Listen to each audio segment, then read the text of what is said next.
You realize how much dissent you would dare voice if you lived in Russia or China, or one of the other communist countries that they profess to admire so much? One little peep, bang, kaput. Sure. The right of dissent is a very real and precious part of America. Its power has helped bring about some of our most cherished social and economic advances. But even in America, the right of dissent is not the right to destroy.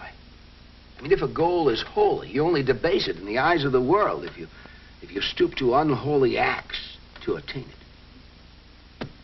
You call free speech an unholy act? Free speech. It's a beautiful concept that's been deliberately fouled up. Freedom of speech is now freedom of filth. And what's happening on high school and college campuses, eh? All part of this freedom of filth. Filthy language no decent person would speak. Filthy books and magazines no decent person would read. And filthy movies and stage shows no decent person would sit through. All of this filth. To what purpose? Fast buck, I suppose. No, that's not the purpose. That's the lure. Lure? Sure. But the single, all-out, deadly purpose is the destruction of this country. See, our enemies, headed and masterminded by worldwide communists, they found out that they can't destroy us from without until first they weaken us from within. And John, they think they can do it. They have every reason to think so.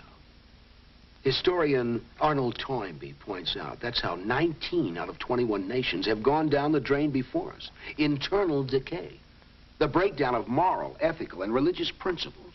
That's what I tried to tell him. The ragtags have to deny God, because as long as people believe in God and his laws of decency, then they won't go along with what these lowlives want to do. To create an atmosphere of general acceptance to all kinds of degeneration. And to sell their propaganda, they need a lure. The fast buck, huh?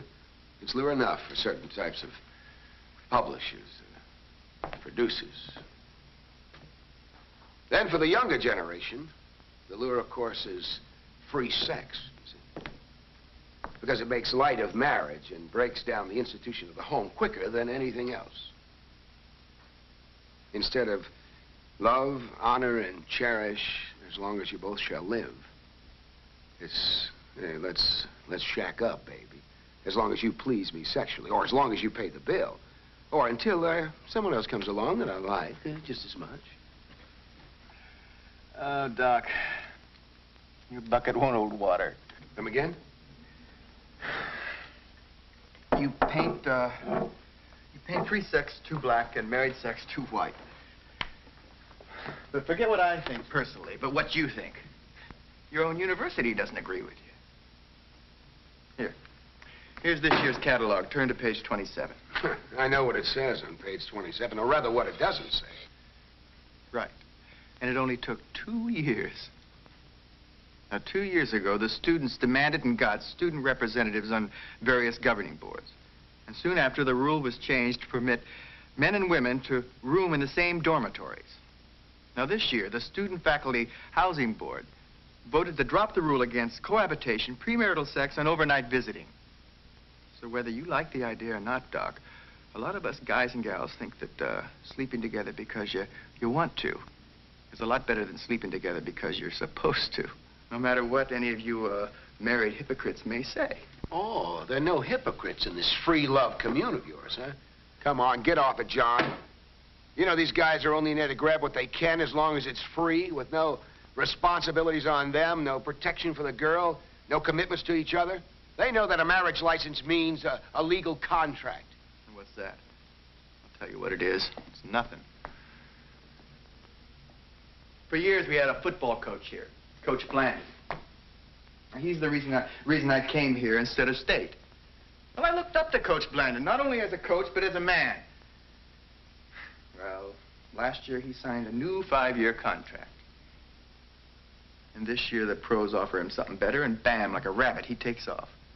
Well, he jumped his contract, his legal contract, and left us just like that. So don't talk to me about honoring contracts, hmm? John, you have every reason to admire Coach Blandon. He's every inch the man you thought he was. Mm-hmm. And there's certain circumstances I could explain to you sometime when you're not engaged with that cigarette. This? Yeah, it is marijuana, isn't it? It's only a question of time before it's legalized. Let's not smack, you know. I don't go for heroin. No, no one goes directly to heroin. But nearly everyone on heroin started with marijuana. That's why there are people that want to legalize marijuana. They figure if they can get the young people of this country onto hard drugs, they can destroy your generation, or in this generation. Now, Doc, let us not get uptight. The drugs have already gotten a frightening hold in this country, mostly on our young people. Drugs are the reason why our crime rate is climbing 10 times faster than our population. Now, this is a nation that's in serious trouble.